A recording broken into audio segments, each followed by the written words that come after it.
이제 오늘 부분 보면요, 지금 이것은 머무름이 없고 지금 이것이 본래의 마음이다. 본래를 따로 두지 않으면 본래가 곧 지금이다 이랬습니다. 견제무주, 지금 이것이라고 표현을 했는데, 이제 한자로 보면 이제 볼견자하고 있을 제자가 써 있어요.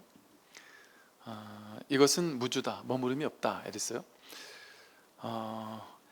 지금 이것은 이렇게 표현을 했는데, 우리의 자성, 본래 면목, 주인공, 불성하는 이 진실, 진리, 이 법, 이 마음, 이것을 이것이라고 했어요. 지금 이것이라고 했어요.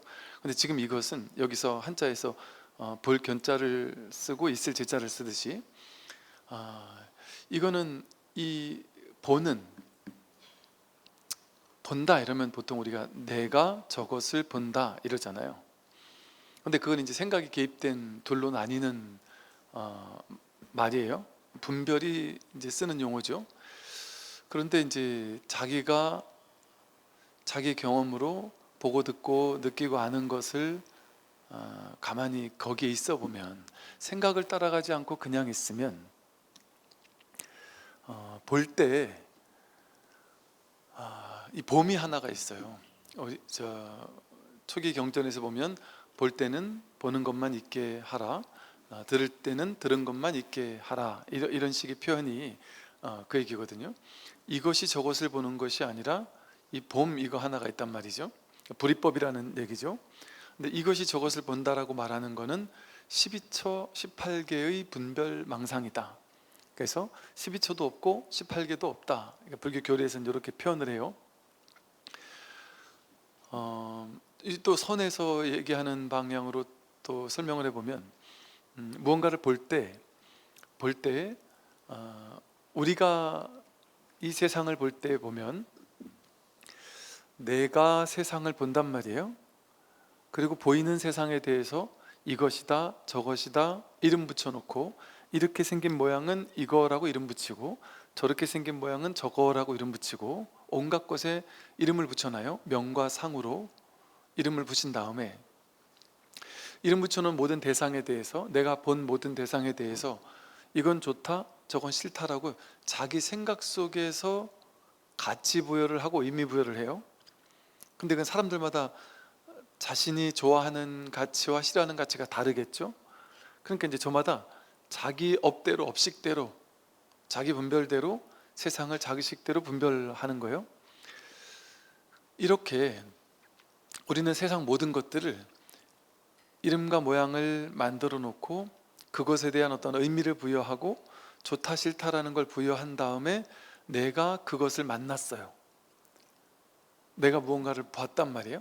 그래서 보이는 게 중요해요. 이게 내가 좋아하는 거냐 싫어하는 거냐, 이게 취할 만한 가치가 있는 거냐, 내가 버리고 싶은 거냐, 이게 우리들의 이제 삶이었어 가지고, 내가 보이는 모든 것에 대해서 좋다 싫다 의미 부여하고 좋은 건 취하고 싫은 건 버리고, 여기 이제 중생의 삶이었단 말이에요. 그러니까 중생들은 이렇게 사니까 이게 이제 12처 18개 얽매여 사는 삶이거든요.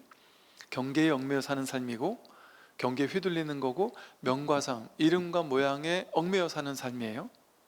이게 분별망상의 삶이고, 이렇게 사니까, 이렇게만 사니까 필시적으로 이렇게 사는 인생은 어떤 운명이 펼쳐지느냐 하면, 내가 좋다고 해석해 놓고서 취하고 싶은 게 내가 취하지 못할 때, 갖고 싶은데 갖지 못할 때 괴로워요. 또 내가 싫어서 난 이거 싫다라고 의무부여를 했어요. 그래서 난 이거는 내 인생 없앴으면 좋겠어 라고 싫어했어요. 싫어해서 내 인생에 버리고 싶어요. 도망치고 싶어요. 근데 그게 자꾸 내 인생에 나타나면 또 괴로워요. 근데 정작 좋은 줄 알고 집착해가지고 그걸 가지려고 평생 노력해서 죽으라고 그거를 가지려고 평생 애를 써서 가졌는데, 그 가진 것 때문에 내가 더 망할 수도 있죠. 로또 당첨되고 싶어서 내 로또를 샀는데 한 10년 만에 로또를 매달 몇만 원씩 샀다가 10년 만에 로또가 당첨이 됐어요. 근데 로또 당첨 안 됐으면 그냥 한 달 벌어서 애들하고 아이들하고 한 달 어찌어찌 쓰고 이러고 살 텐데, 로또 당첨되는 바람에 막 신난다고 하면서 그 돈을 다 갖다가 싹 쓸어버리고, 또 아내하고 막 그 돈 가지고 서로 네 거냐 내 거냐 싸우고 그러면서 집안 파탄 나는 사람이 많다리잖아요. 그러니까 우리가 원하는 것을 가지면 좋을 줄 알았는데 그게 좋은지 안 좋은지도 사실은 몰라요. 알 수가 없어요. 또 내가 너무너무 싫어했는데 그걸 내 인생에서 버리고 싶었는데 버리지가 않아서 어쩔 수 없이 그 싫어하는 것과 같이 있었는데 나중에 보니까 그게 나를 깨닫게 하고 나를 살게 하고 나에게 도움 주는 것일 수도 있어요. 그러니까 모른단 말이에요. 모를 뿐 무분별지, 분별하지 않는 데서 지혜가 생기거든요. 분별하지 않으면 그게 왜 지혜일까요? 분별하지 않으면 세상을 내 식대로 해석하지 않을 거 아니에요? 세상을 내 식대로 해석하지 않으면 내 뜻대로 취하거나 버리려고 하지 않겠죠? 그러면 자동으로 어떻게 되겠어요? 세상을 있는 그대로 보고 세상을 있는 그대로 만나고 있는 그대로 경험하면서 살겠죠? 그게 삶을 통째로 수용하는 거죠. 자수용신, 부처의 몸이 되는 거예요. 그러니까 삶이 있는 그대로일 뿐이에요. 좋은 것도 없고 나쁜 것도 없어요. 옳은 것도 없고 그런 것도 없고, 그런데 그게 아예 없는 게 아니라 다 있는데 없어요. 없다라는 지혜에 뿌리 내린 채 때로는 좋다도 쓰고 살고 때로는 나쁘다도 쓰고 살고 분별을 마음껏 쓰고는 살지만 분별에 걸리진 않아요. 그러니까 삶이 온전히 허용되죠. 뭐 그런 삶에는 괴로움이 없죠. 삶에 의미가 없는데 무슨 괴로움이 있어요? 여러분, 괴로움이라는 건요, 생각, 판단, 분별, 의미에서 나와요. 여러분이 갑자기 예를 들어 한 10억 부자였어요. 근데 갑자기 10억이 다 날아가고 1억 남았어요. 그러면은 지옥 같은 괴로움을 느끼겠죠? 어떤 사람은, 그죠? 지옥같이 괴로울 거 아니에요. 10분의 1로 쪼그라들었으니까.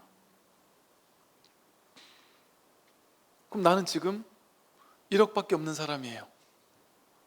완전 그 쪼그라들어가지고 인생 허망하고 허무하고 죽고 싶고 이럴 수 있겠죠, 그죠?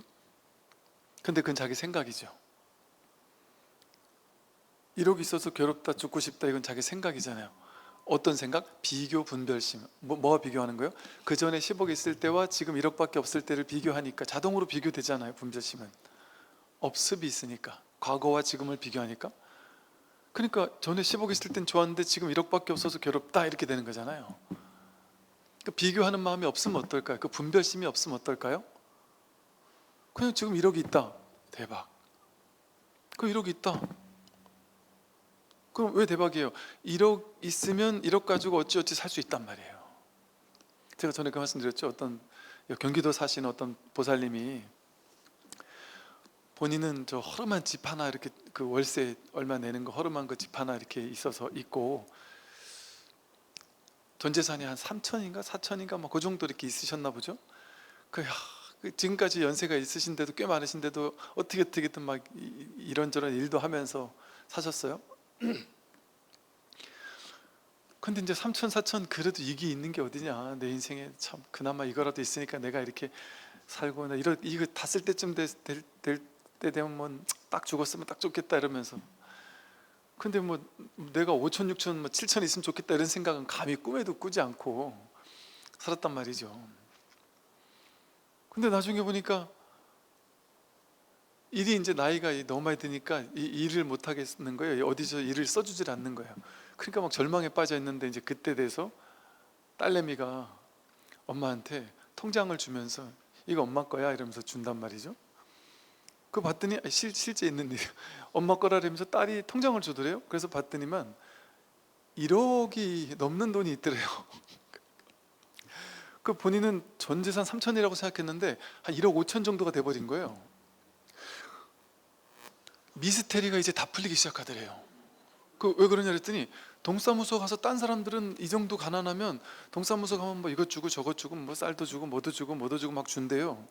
근데 이상하게 동사무소 가면 어르신은 그 자격이 안 돼 못 드려요 이런다는 거예요. 그래서 내가 왜 자격이 안 되는지를 알 수가 없었대요. 근데 그거를 알려고 생각도 못하고 그냥 그런갑다 하고 그냥 그렇지, 그 돈을 공사무소에서 공짜로 주겠어? 당연히 안 주겠지. 그러고 그냥 사신 거예요. 본인이 돈이 많아서 안 줬던 거예요. 근데 그것도 모르고 그냥 그러고 그냥 사셨던 거죠. 근데 그 딸한테 야, 이 돈이 어디서 났냐? 이게 왜 내 돈이냐? 그랬더니 엄마 옛날에 젊었을 때 나보고 저금해달라고 하면서 돈 벌 때마다 나한테 갖다가 계속 줬지 않냐고. 그런데 나중에 아니 그래가지고 너가 나한테 그 돈 다 날렸다고, 어디 투자했는데 날렸다 그랬지 않냐고. 그거 난 진짜 날린 줄 알았지. 그랬더니 아이고 엄마 돈을 내가 뭐 하러 오다가 갖다가 날리겠냐고. 날렸다고 해야 엄마가 딴 거 안 하고 딴 짓 안 하니까, 엄마 성격을 아니까 그 엄마가 자꾸 막 퍼주고 막 이러나 보죠. 얘 사람 저 사람한테 퍼주고 있으면 막 쓰고 막 이러는 걸 딸이 아니까 딸이 그냥 고스란히 그걸 그대로 모아놨던 거예요. 그런데다 그걸 불리기까지 해놓은 거예요. 그러니까 그날부터 이제 이 보살님은 싱글벙글 이제 막 신이 나신 거예요. 막 싱글벙글 하시면서 제가 어떻게 알게 됐냐면, 그분이 이제 얘기를 하면서 스님 뭐 필요한 거 없으세요? 그래서 제가 승복이라도 해드릴까요? 막 이러는 거예요. 그래서 그 도대체 갑자기 왜 이런 생각을 하신 거예요? 물어보니까 이제 이런 얘기를 하신 거 하나하나. 그래서 야 보사님 이제 큰일 났다. 지금 그 돈 그대로 따님 갖다 드려라. 이렇게 지금 또 신나가지고 싱글벙글하면서 이 사람 저 사람 다니면서 뭐 이거 사줄까 저거 사줄까 하고 이러다가 또 금방 날리고, 그러니까 그 사람이 딸 갖다 주고 내가 이 돈 다 쓸 때쯤 되면 이렇게 야금야금 조금씩 달라리든지 그러시지 않으면 큰일 나겠다. 그런데 어쨌든 그분은 이제는 이제 너무 행복한 거예요. 완전히 인생 역전인 거예요. 그분은 너무나 막 행복하신 거예요. 그런데 그러고 나서 그 돈의 일부를 이제 어쨌든 따님한테 다시 이렇게 맡겨놓고 본인 이제 조금 가지고 이제 적당히 살 거 가지고 사셨다는 거죠. 근데 나중에 또 뭔 얘기를 하는지 아세요? 야 진짜 그때 따님한테 다시 주기를 천만다행이다 싶은 게 뭔 일이 있었냐니까요. 그 같이 일하던 동네 할머니 중에 한 분이, 이분이 어느 날인가 야 동사무소에 뭐 받으러 가자 뭐 이랬는데 나는 그건 못 받는데 이런 얘기를 들었던 거예요. 그러니까 아 얘가 돈이 있구나를 아신 거죠. 이 보살님이 알고 나서는 이 보살님한테 그 얘기를 하더래요. 야 요즘에는 코인이나 주식을 해가지고 하면은 요즘 돈이 막 2배 3배가 늘어난대. 근데 그거 안 하면 바보래, 바보. 그러니까 하도 그 얘기를 하니까, 친한 사람이 그 얘기를 하니까 나는 그런 거 할 줄을 몰라. 컴퓨터를 뭘 또 할 줄도 모르고. 그랬더니 그러니까 우리가 못하지. 우리 이 나이 돼가지고 늙은 할머니들이 그런 거 하겠어? 우린 못해. 그러면 그랬더니 아니 젊은 애들 보고 똑똑하고 잘하는 애들 보고 하라 해야지. 그 누구한테 하라래? 그랬더니 자기 아들이 그 전문가라서 아들 계좌로 돈을 딱 한 5천만 원만 딱 넣으면은 몇 년 있다가 한 1억이 될지 2억이 될지 3억이 될지 불려가지고 준다는 얘기를 하더라는 거죠. 근데 그 얘기를 몇 날 며칠 하면서 아들 계좌를 알려주면서 돈을 넣으라고 자꾸 그러더래요. 그래서 이분이 겁나고 무서워가지고 나는 그렇게 큰 돈을 있지도 않고, 그런데 없다랬는데 계속 네가 왜 돈이 없냐 하면서 막 그러면서 자꾸 돈을 내라는 거죠. 그런데 그때는 별 생각이 없어 진짜 늘까 말까 막 깊은 고민을 했대요. 가지고 아니 보살님은 따님이라는 훌륭한 도반이 있는데 왜 따님한테 안 물어보고 혼자 결정하려 그러시냐. 내가 얘기해봐야 뭐 잘 모른다 그럴 거니까 따님한테 물어보셔라. 그때 따님이 그거 완전 사기다, 절대 하면 안 된다 이랬다는 거죠. 그런데 친구가 사기를 치겠냐 이랬다는 거죠. 근데 가만히 생각을 해보니까 옛날에 이 친구 보살님이 이분한테 와가지고 신세한탄 아들 생각이 그제서야 난 거예요. 그 신세한탄을 뭘 했냐니까 이놈의 아들이 나이 몇십 살이 되도록 직장 한번 취직 안 하고 방에만 앉아가지고 뭐 이상한 무슨 코인을 하니 주식을 하니 하면서 돈 다 날리고 내 돈도 다 날리고 주변 사람한테 막 주머니 털어가지고 돈을 다 날리는, 이 가만 보니까 사기 같은 짓을이나 하고 있고 결혼도 못하고 어떻게 저런 놈이 내 배에 나오냐는 모르겠다면서 신세한탄을 하던 게 그제서야 생각이 나더래요. 근데 가만히 보니까 그 아들한테 돈을 주라는 했던 거예요. 야, 그러니까 세상에 그런 사람들이 있는 거죠. 그런 분들이 있을 수 있어요. 있을 수 있어요. 또 이게 같은 어르신인데도 하여간 이게 하여간 이렇게 참 그럴 수가 있어요. 어쨌든 좋고 나쁘고를 떠나서 살다 보면 그런 일이 벌어질 수가 있는 거예요. 뭔 얘기다 이런 또 얘기를 하는지 모르겠는데 그 하여간 그러니까 그분은 보세요. 10억 있는데 과거에 3천만 원 있다가 1억이 생긴 거 아니에요? 1억이 넘게 생겼잖아요. 그러니까 어마어마한 부자죠, 그죠? 그러면 스님, 사람이 다른데 생각하잖아요. 사람이 다르다는 게 뭐예요? 몸을 나라고 자기라고 생각한 거거나 그 사람은 사람이라고 여기는 그 분별심은 항상 분별심을 하는 존재가 사람이거든요. 그러니까 과거와 지금을 비교하는 거예요. 과거에 10억 있던 사람이 1억 된 거하고 과거에 3천만 원 있던 사람이 지금 1억 된 거하고 지금 어때요? 지금이 진실이거든요.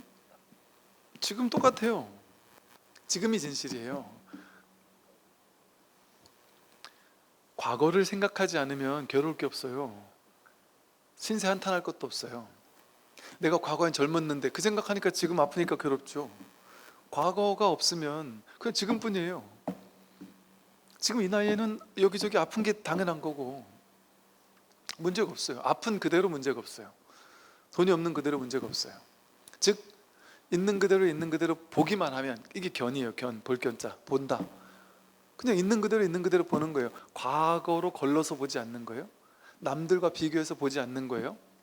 과거에 가졌던 수많은 생각과 걸러서 보지 않는 거예요.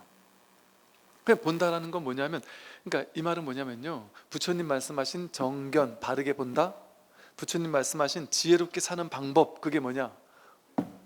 보면 돼요. 근데 비교, 분별, 판단으로 보면은 중생의 망상으로 들어가는 거예요. 우리가 중생이 돼버리는 거예요. 중생의 자리로 떨어지는 거예요. 근데 보는데 판단하고 비교하고 분별하지 않고 볼 줄 알아요? 몰라요? 알아요.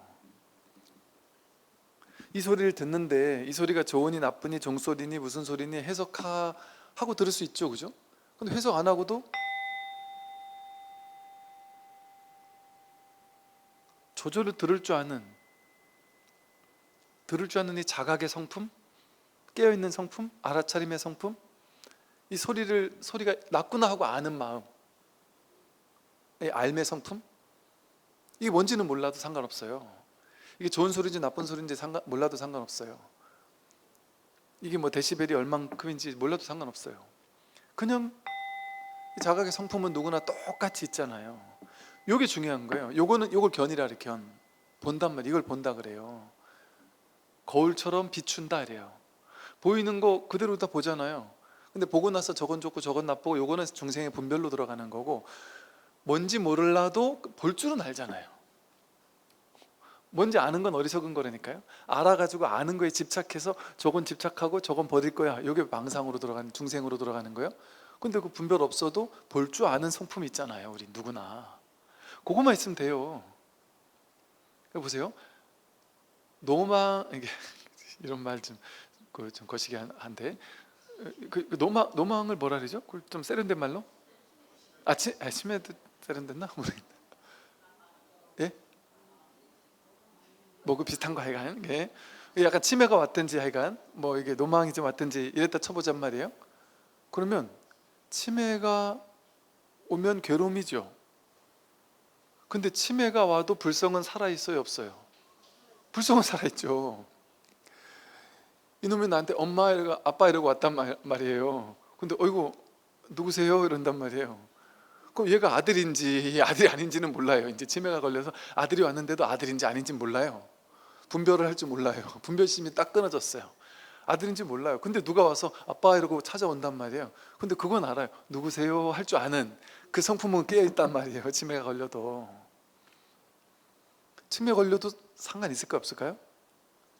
상관없고, 치매 걸린 사람은 더 행복할 수도 있어요. 모르니까. 자식이 나한테 못해도 못하는 줄도 모르니까. 벽에 똥칠을 한다고 하지만, 옛날부터 하는 말이 이게 좀 너무 험한가? 그 똥칠을 한다고 하지만 똥칠이라는 건 더러운 거야, 그거는 이상한 거야, 이 생각 있는 사람, 주변 사람만 힘들지 본인은 힘들지도 않아요. 똥칠하면서도 신나게 웃을 거예요. 까르까르 하면서.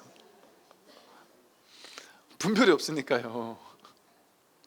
좋다 나쁘다 이런 걸 떠나서, 즉 이렇게 이 불성은 치매가 걸려도 죽을 수가 없어요. 내가 나쁜 놈이 되든 착한 사람이 되든 상관이 없어요. 이 불성에는. 불성은 나쁜 놈이라고 불성이 쪼그라들질 않아요. 불성이 오염되질 않아요. 착한 사람에게 불성은 막 더 밝고 환하지도 않아요. 이거 우리의 근본 성품이어서, 누구나 일체 모든 존재의 공통된 근본 성품이어서. 근데 우리는 이 봄의 성품, 알의 성품, 요거는 관심이 없었고, 보세요. 이걸 편의상 좀 쉽게 말하면 보는 놈이라고 할 수 있단 말이에요. 보는 놈. 보는 놈 하니까 눈 말이에요. 이렇게 생각하잖아요. 눈이 보는 게 아니잖아요. 눈이 있는데 내가 관심을 딴 거 생각하고 있으면 눈앞에 있는 게 안 보이고 머릿속에 있는 그걸 보고 있죠. 그죠? 눈은 뜨고 있어서 눈앞에 뭐가 왔다 갔다 해요. 그런데 내가 막 딴 생각하고 있을 때 난 이미지로 상으로 그걸 보고 있었잖아요. 이 이미지를 보고 있었잖아요. 그죠? 눈은 이 앞을 보고 있는데, 그럼 보세요. 마음이 이미지를 보고 상상하고 있는 그 대상을 보고 있으니까 눈앞이 안 보이죠. 그럼 눈을 보는 게 아니죠. 눈은 눈앞을 보고 있는데 실제로 뭘 보고 있었어요? 마음속에 그 심상, 마음의 상, 그걸 보고 있었죠. 소리가 들려도 귀가 듣는 게 아니란 말이죠. 딴 생각하고 있으면 소리가 안 들리거든요. 그럼 그 듣는 놈은 눈도 아니고 귀도 아니에요. 눈하고 귀는 이 듣는 놈이 작용하도록 이걸 조건을 갖춰주는 그 연기적 작용을 하는 기관일 뿐이에요. 이 마음이 있을 수 있도록, 쓰여질 수 있도록. 진짜는 이 마음이 봐야지 보는 거예요. 눈이 있었다고 보는 게 아니고. 그러니까 마음으로 본단 말이에요. 그래서 이거 보는 놈 이렇게 표현해 본단 말이에요. 그러면 보는 놈이 진짜 자기일까요? 보이는 게 진짜 자기일까요? 보는 놈이잖아요. 보이는 거는 보였다 안 보였다 하잖아요. 생겼다 사라졌다 하잖아요. 그리고 어떨 땐 좋다고 해석됐다, 어떨 땐 나쁘다고 해석됐다가 그 해석도 맞는지 틀린지도 알 수가 없고. 그러니까 보이는 것만 관심을 두고 살았던 거예요. 보이는 것, 들리는 것, 느껴지는 것, 알아지는 것, 그 대상, 눈, 귀, 코, 혐몸, 뜻이라는 주관이 색성향 미촉법이라는 대상을 보고 대상 경계에 끌려다니면서 평생을 살았던 거예요. 그러니까 삶이 괴로웠던 거예요. 근데 부처님은 무분별심을 말씀하시잖아요. 무분별심. 보이는 건 다 분별되는 거잖아요. 분별심으로 볼 수밖에 없잖아요. 이건 좋고 저건 나빠, 좋은 건 취하고 싫은 건 버려, 이것만 관심사였잖아요. 근데 반야지혜 무분별심은 분별하지 않는 마음을 자꾸 얘기해요. 분별하지 않는 마음을 대상 경계에 가서 꽂혀가지고 그걸 해석하면 그건 분별하는 마음이 돼버리잖아요. 그럼 보이는 대상을 쫓아가면 다 분별하는 마음이에요. 그러면 우리의 관심사를 보이는 대상에 관심을 두고 살다가 이제는 보는 놈으로 돌아오면 돼요. 쉽게 설명을 하면,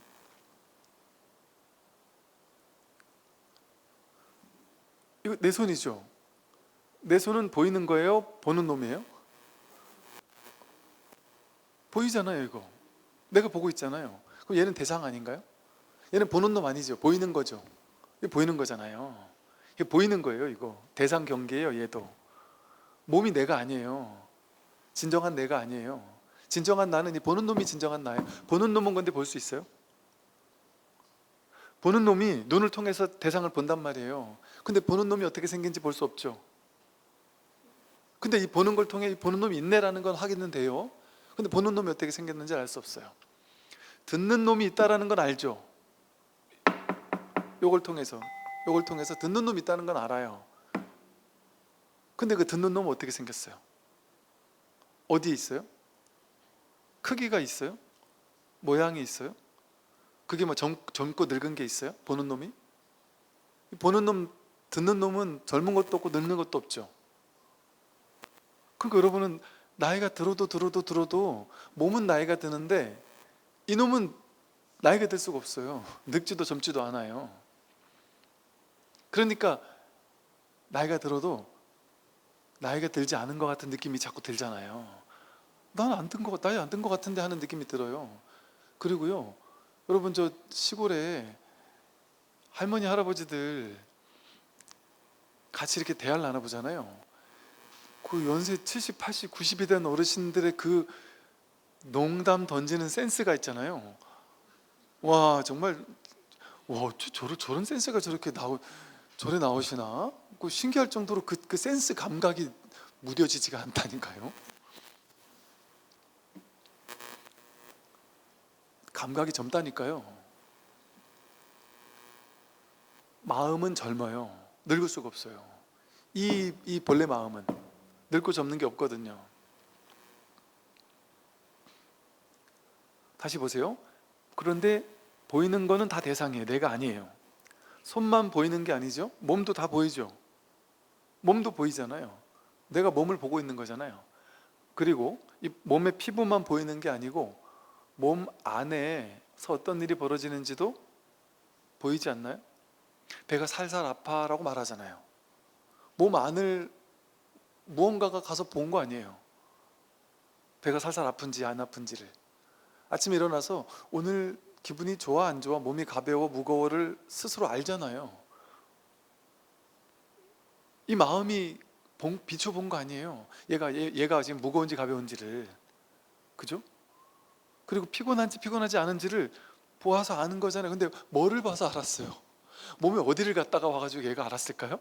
몸의 어느 부분에서 걔가 알았을까요? 알 수가 없어요. 어디 있는지요, 위치가 어딘지를, 뭘 본지도 알 수가 없어요. 근데 그 봄은 분명해요. 봄은 분명히 언제나 깨어 있단 말이에요. 배고픈지 알잖아요. 대본에 알잖아요. 어떻게 알아요? 이 마음이 그걸 비춰보고 있단 말이에요. 배고픈지 않은지를 안단 말이에요. 이 알매 성품이 모든 곳에서 작용을 해요. 이게 몸 안에서도 작용을 하죠, 그죠? 피부에서도 이렇게 꼬집으면 아야 하는 게 작용이 알아차려지죠, 그죠? 그뿐만 아니에요. 누군가가 저 멀리서 나를 이렇게 몰래 이렇게 훔쳐보고 있을 때 우리 그런 말 하잖아요. 뭔지 모르게 싸한 분위기가 느껴졌다. 뭔지 모르게 누가 나 훔쳐보는 것 같은 이상한 싸한 분위기가, 그런 게 실제 있지 않아요? 실제 있다니까요. 그럼 누가 한 거예요, 그거? 근데 눈이 보지 않았는데 뒤통수가 뭐 싸하다 이런 말도 하잖아요. 눈이 보지 않았는데 어떻게 그걸 알아요?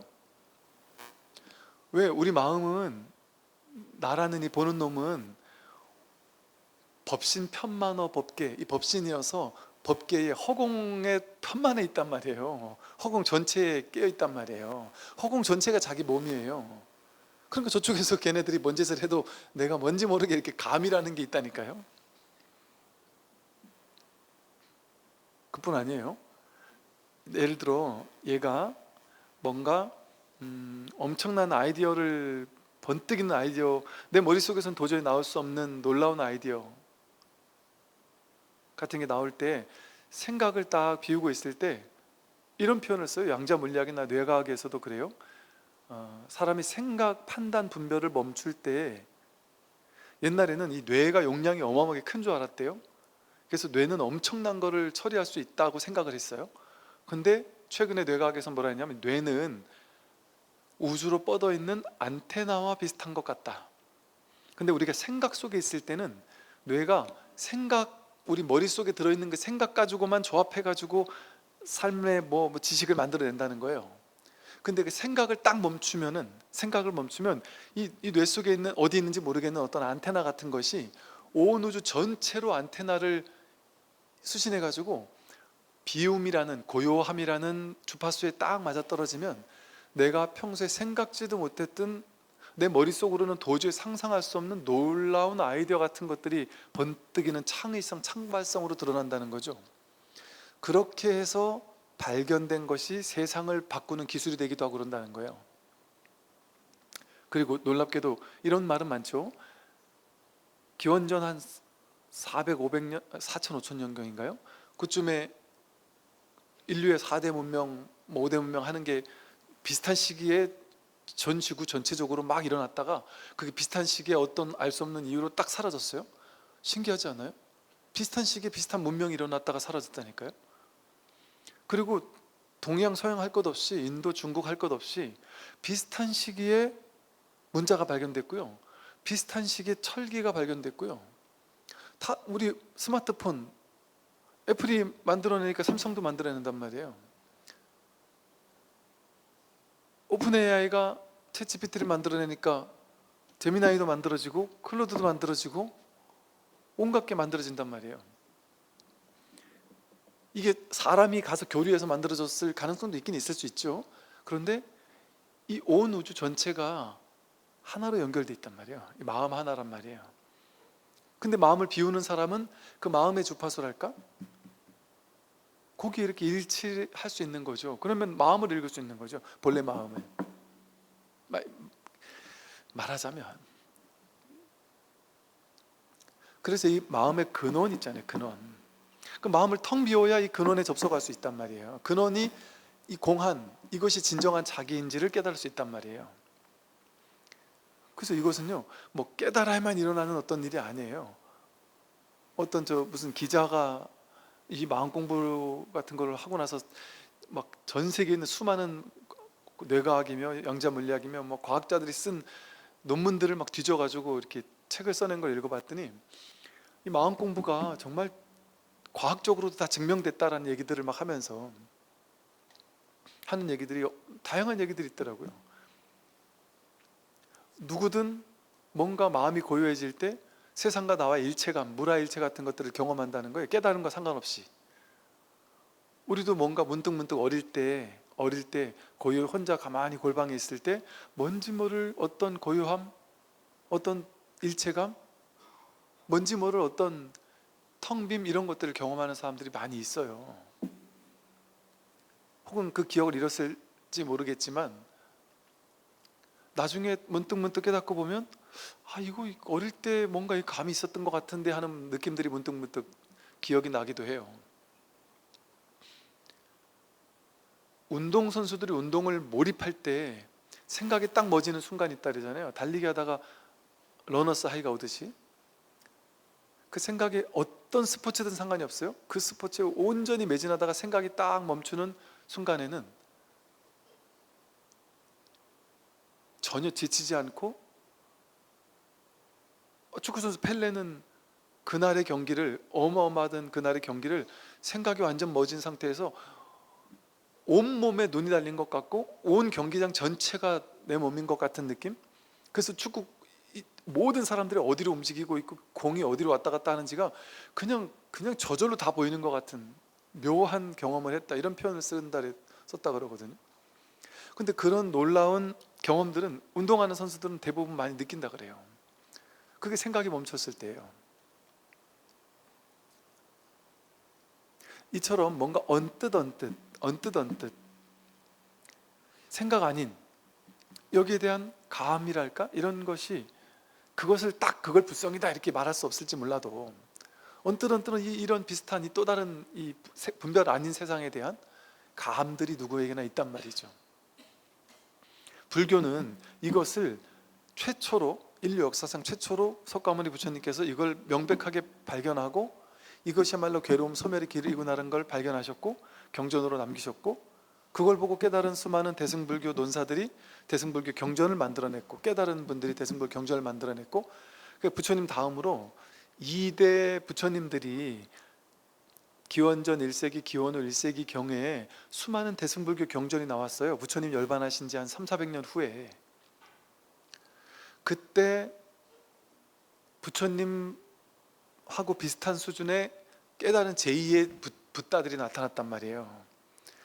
그들이 집필한 책을 반야경, 법화경, 열반경, 화엄경, 유마경, 대승불교 경전이라고 불려요. 그리고 그것은 내가 썼어요 이러면은 뭐라 그러겠어요? 예를 들어 여러분, 제가 보니까 제 스스로 만약에 부처가 된 것 같아요. 그래서 제가 막 책을 썼어요. 제가 책 쓴 거 무슨 뭐 날바나 해피엔딩이니 뭐 무슨 이런 제목을 쓰잖아요. 근데 그런 제목을 쓰니까 욕을 안 먹잖아요. 근데 제가 거기다가 목탁소리 경전 뭐 이런다든지 반야심경 하듯이 뭐 무슨 경, 법상경 이렇게 써놓고 나서 법상불 이래가지고 책을 냈다 생각해 보세요. 그리고 경전이다 이렇게 냈다 생각해 보세요. 뭐라 그러겠어요? 갑자기 여러분들이 슬금슬금 안 나오기 시작하실 거예요. 제가 드디어 미쳤나 보다 생각할 수도 있고, 뭔 말인지 아시겠죠? 그 당시도 대승불교 경전이 만들어질 때 본인이 부처가 돼서 깨달았는데, 이 경전을 딱 중생을 구제하려고 쓰고 보니까 대부분의 사람이 미친놈 소리를 할 게 뻔하단 말이에요. 저는 그 경험을 한 적이 있거든요. 절에 있을 때 어느 행자님이 들어왔는데 좀 특이한 행자였어요. 약간 이상하기도 하고 뭐죠, 약간 신기 같은 것도 있는 이상한 행자였어요. 그 신도님들한테 막 이상한 소리를 하면서 신자들을 막 이상한 신비적이 이상한 걸로 자꾸 꼬드기길래 주의를 좀 주라고 그래가지고 가가지고 막 얘기를 하는데, 제가 그때 20대 중반이었잖아요. 그분은 30대 한 중반 된 행자였단 말이에요. 그 스님이 저를 보고 좀 만만하게 봤는지 저를 꼬실라 그러더라고요. 자기 신자로 꼬실라 그러더라고요. 그래서 사실은 내가 너 딴 스님한테, 큰 스님들한테는 얘기하지 마라, 너한테만 얘기한다. 내가 사실은 부처를 만났을 뿐만 아니라 부처에게 수계를 받았다. 그 내가 경전까지 썼다. 근데 제목을 기억한다니까요. 내가 쓴 경전 불설지옥경, 불설지옥경을 본인이 썼더라니까요. 그거 자기가 부처라는 거예요. 근데 이놈의 부처가 다 같이 청소하는 시간에 어디 숨어가지고 자고, 깨어리기 어디 안 나타나고, 온갖 사고라 장고 다 친단 말이에요. 그러고 나서 자기 부처래요, 자기가. 나중에 이제 스스로 이게 힘들어가지고 도망갔어요. 그렇게 자기가 부처라고 하고 경전 이렇게 하면은 내가 썼어 이렇게 얘기하고, 이름을 밝히고 경전 이러면 욕먹어요. 그러니까 이제 지혜롭게 방편을 써서 그 당시 이 경전을 썼던 도인들이, 보살들이 이름을 안 밝혔단 말이에요. 그리고 저자 미상으로. 그래서 아직도 그 대승불교 경전이 누가 쓴지를 몰라요. 그래서 경전에는 그래 나오잖아요. 뭐 용왕에서 뭐 이걸 구해왔다는 둥, 뭐 아니면 뭐 어떤 대승 보살이 뭐 갖다 썼다는 둥, 뭐 이 온갖 썰만 있어요, 쉽게 말해. 그래서 중국, 일본에서 한때 불교 학을 공부하다가 어느 날 대승 비불설이라는 걸 주장한 학자가 있었어요. 대승불교 경전은 비불설이다, 부처가 쓴 가르침이 아니다, 이렇게. 근데 거기에 대해서 수많은 불교 학자들이 최종 결론을 냈어요. 큰 스님들과 토의도 하고 수많은 연구 끝에 이거는 석가모니 부처님이 쓴 경전은 아니지만 제2 붓다, 제3회 붓다, 제4회 붓다들이, 무수히 많은 붓다들이 대승불교 시대에 나타나서 그들이 작자미상으로 쓴 경전이다. 이거는 내용으로 봤을 때 이거는 분명한 깨달음의 안목을 갖춘 경전이 분명하다. 그래서 그게 2000년 넘게 이것은 깨달음의 안목을 갖춘 부처의 경전이 분명하다고 인정했기 때문에 우리는 불교라고 본단 말이에요. 그런데 그것만이 아니라 우리 육조단경을 경이라고 하는데 아무 말 안 붙이잖아요. 육조 스님이 그 선에 어찌 보면 그 육조지만서도 선불교의 거의 초조와 다름없는 그런 분이니까 이제 그 후대에서 그렇게 이름을 붙인 거예요. 본인이 그래서 붙인 게 아니고. 그런데 그 후대 제자들의 선어록들을 보면 그때가 바로 제3의 부처들이 집단적으로 출몰하던 시기였어요. 인류 역사상 첫 번째 석가모니 부처님과 석가모니 부처님의 제자들의 그 아라한들의 시대가 있었고, 두 번째 부처들의 시대가 대승불교의 시대였다면, 세 번째 부처들의 시대가 바로 선의 황금기, 당송시대, 달마로부터 시작해서 대해스님까지 이르는 그 몇백 년간의 선의 황금기의 선사 스님들의 어록들이 막 출몰하던 시기. 그때는 경전이라고 이름 붙이지 않고 선어록이라고 점잖게 이름을 붙였어요. 그 세 때의 공통점은 무수히 많은 제2, 제3의 부처들이 나타나서 법을 펴고 무수히 많은 중생들을 구제했고 깨닫게 했다는 점이에요. 제4의 붓다 시대는 언제일까요? 네, 지금이라고 봐요. 이것도 좀 조심스럽지만 말하자면, 그러나 지금 세 번째 부처의 시기에 선사라고 불렀지 그걸 부처라고 부르지 않았듯이, 지금의 시대는 또 1기, 2기, 3기와는 또 다른 점이 뭘까요? 지금의 시대, 이 4기의 부처 시대에는 다른 점이 뭐냐면, 그 누구도 자기를 도인이니 스님이니 부처니 보살이니 잘난 사람이니 이런 이름을 굳이 붙일 필요가 없어요. 부처도 그만 아무쳐도 그만, 아무 상관이 없어요.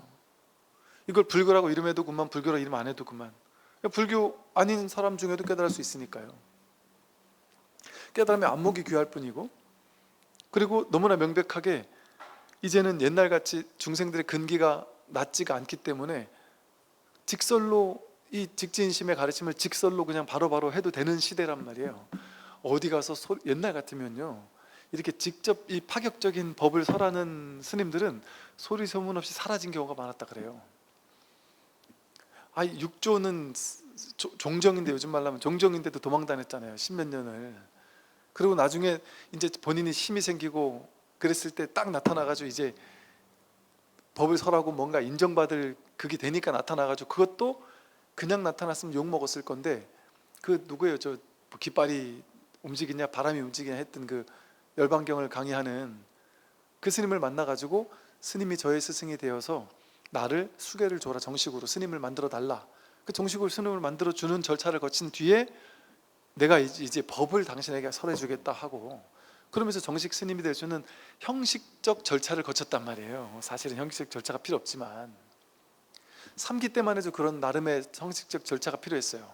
그런데 이 지금의 시대, 이게 이제 이 지금의 시대를 꽃피우기 위한 과정이었던 것 같아요. 부처님 당시의 시대와 선의 황금기 때와 대승불교 시대가.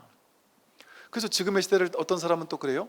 신대승불교의 시대다, 새로운 대승불교의 시대다, 또는 제2의 선이 꼽히는 시대다. 드디어 이런 얘기도 하죠.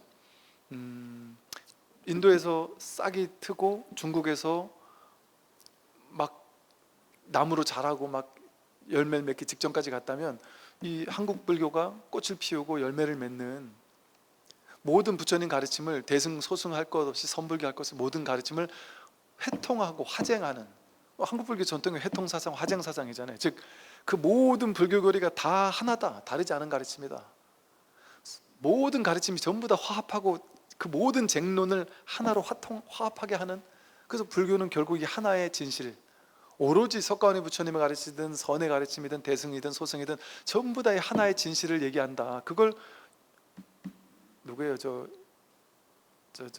원효 스님은 일심사상이라고 했단 말이야. 일심이라는 이 한마음으로서 전체를 회통시켰고, 그게 지금까지도 한국 불교의 전통이란 말이에요.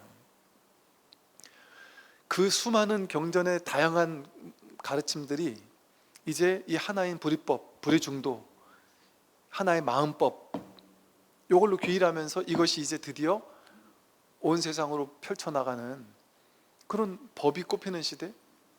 그러나 이제는 이건 법이라고 누가 막 상을 낼 것도 없고 잘났다고 할 것도 없고, 법의 진실만 드러나는 거예요. 어떻게? 내가 조사고 내가 부처다라는 말을 하기가, 그런 방편을 쓸 필요가 없어진 거예요. 이제 너무나도 명백한 얘기를 명백하게 그냥 해도 괜찮은 시대가 됐단 말이에요. 어떤 얘기일까요? 그냥 너무나 당연한 얘기예요. 이건 뭐 되게 신비로운 얘기도 아니에요. 깨닫지 못한 사람도 지금 완벽하게, 지금 여기에서 완벽하게 부처를 명징하게 쓰고 있다, 부처로 살고 있다. 너무나 당연하게 부처다. 지금 우리 모두가 뭐랄까요? 옛날에는 이 깨닫기도 어려웠고 소수만 깨달았고, 또 소수가 공부를 했을 때는 소수의 사람들에게 가르칠 수 있는 그 근기 높은 소수에게만 가르치는 어떤 법의 전통 내지는 법의 방편들이 있었어요. 그래서 옛날 선사 스님들의 시대가 초기에는 자상하게 대중에게 가르치다가, 나중에 소수의 근기 있는 스님들에게 가르칠 때는 구구절절 말이 많지 않았어요. 왜? 구구절절 말을 많이 하지 않아도 알아듣는 소수의 뛰어난 수행자들이 많았으니까 와서 법을 물으러오면 그냥 갖다 한 대 때려버렸어요. 소리를 버럭 지르고 바로 법을 보여줬단 말이에요. 근데 부처님 당시는 그렇지 않았거든요. 부처님 당시는 법을 스님들에게만 전한 게 아니라, 선시대처럼 스님들에게만 전한 게 아니라 일체 대중 모두에게 폈단 말이에요. 그러니까 대중에게 하는 방편도 있었단 말이죠. 그리고 법문을 통해 깨닫겠단 말이에요. 법문을 듣고 깨닫겠단 말이에요. 법문을 듣고. 그래서 대승불교 사람들은 소승불교를 성문승이라고 폄하해요. 근데 사실은 성문승은 나쁜 의미가 아니에요. 사실은 본뜻은 부처님 제자들 다 성문승이거든요. 부처님 법문 듣고 깨달은 거거든요. 성문, 법문 듣고 깨달았다는 거예요. 소리를 듣고 깨달았다. 그걸 선에서는 그걸 적극 권장했고, 그걸 언하대오라고 해요. 법문 듣고 법문의 말 끝에 바로 깨닫는 것, 그 성문승을 권장한 거예요. 어찌 보면 대승에서 쓰는 용법이 성문승, 이승 이러면 좀 안 좋게 폄하하는 용어로 쓰였으니까 그렇지, 부처님 당시에 다 법문 듣다 깨달았어요. 부처님은 전혀 이걸 막 놀라운 깨달음 막 신격화시키고 그러지 않았어요. 이 깨달음을 너무나 평범한 것으로 얘기를 했어요. 누구나 다 깨달을 수 있는 걸로.